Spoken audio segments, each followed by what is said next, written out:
From the class of 1981, Mark Gensheimer joins us now, another one of the inductees into this year's Bucknell Athletics Hall of Fame. Mark, wow, what an honor, isn't it? Yeah, it is. When Todd called me, I actually ignored the call because I thought it was a call to just give some more money, which I would have done. But I just knew it was coming from Lewisburg, so it took me a couple days to call him back. But I was really thrilled, really thrilled. Well, you know you should be thrilled. You had a terrific career here, and yet sometimes you may have been overshadowed by a couple of your teammates already into the Athletics Hall of Fame. Number one, Scott Schulte. Yeah, he had a lot of goals. He had a lot of points, but you were right up there with him. Do you think that you would have had a lot more points without him, or did you guys play off one another and kind of help each other?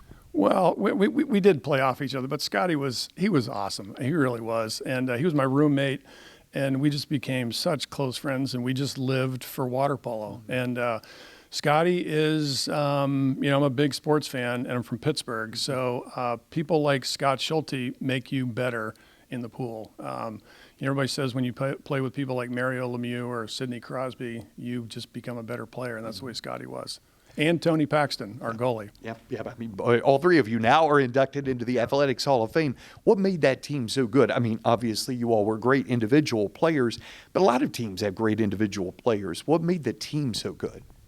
Honestly, we inherited, and I'm going to talk about it tonight, we inherited a tradition of winning. The swimmers and the polo players before we got there were awesome. They were champions. They were big, strong guys that just believed in winning. And when we got there, we did not know that we were inheriting that tradition of winning. They had won 6 conference championships in swimming and 2 of the previous 3 Eastern championships in water polo before we got there. So they were always there to support us, and they just expected us to win. So you just you get that that feeling, and we won so many close games, and I think a lot of it was because of what we inherited. That's interesting you say that, because you all did win so many games. You won 4 straight Eastern championships, 4 straight NCAA tournaments. I mean, that hasn't been done since here at Bucknell. That's a tremendous legacy you all left, wasn't it? Yeah, it was, but it was also a tremendous legacy that we inherited. We loved playing. We loved each other. We respected each other. And we did. So when I was a freshman, we decided to go 2-a-days. We decided to play in the spring.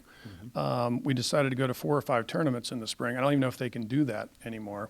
And we decided to play, every one of us was going to play in the summer, either with the New York Athletic Club, with the Pittsburgh Renegades, or in California.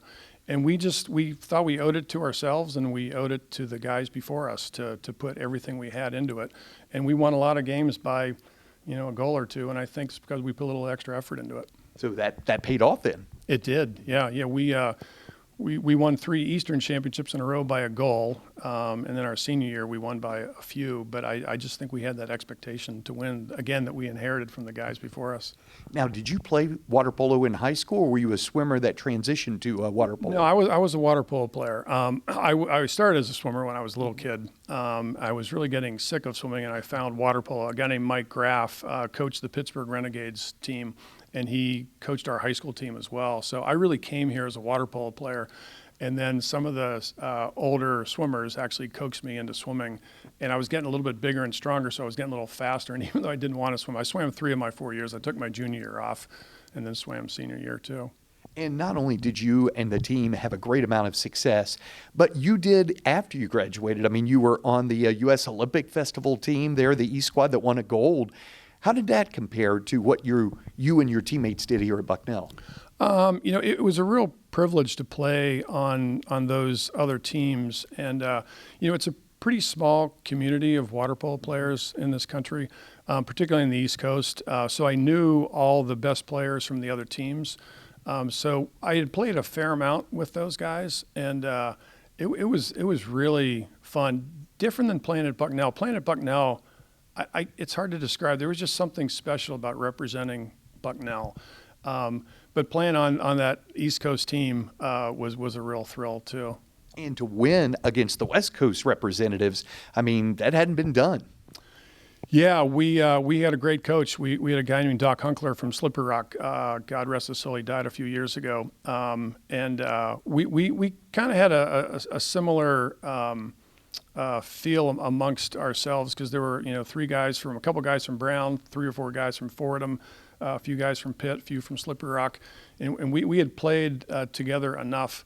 And we really wanted to beat that West Coast team. It was really fun. You did. For those folks who may not have recognized this, I'm not too sure that those teams that you were on and the teams prior, as you mentioned, didn't pave the way for the Kenny Natatorium. When you played, it was the Freeze Rook pool, and it was a shallow, deep pool. How tough was that? It was bad. It was really, really bad. The chlorine was horrible. It was shallow end. We loved playing in the pool because we learned how to cheat. Our favorite games when we would play against the New York Athletic Club. They loved coming here because our games, if we played them 10 times in college, it was always a 1-goal game one way or the other. But it was awesome because it was small and it was tight, and the crowd would go crazy. Sometimes the crowd was so loud you couldn't even hear the referee blow their whistles. So it was while it was a horrible pool, it was a lot of fun to play in. For those folks who may not know, you continue to get back to Bucknell, and your teammates have. What is it you mentioned before about Bucknell being a special place? What is it about Bucknell, Mark, that kind of is still tugging at your heart? I'm not sure what it is.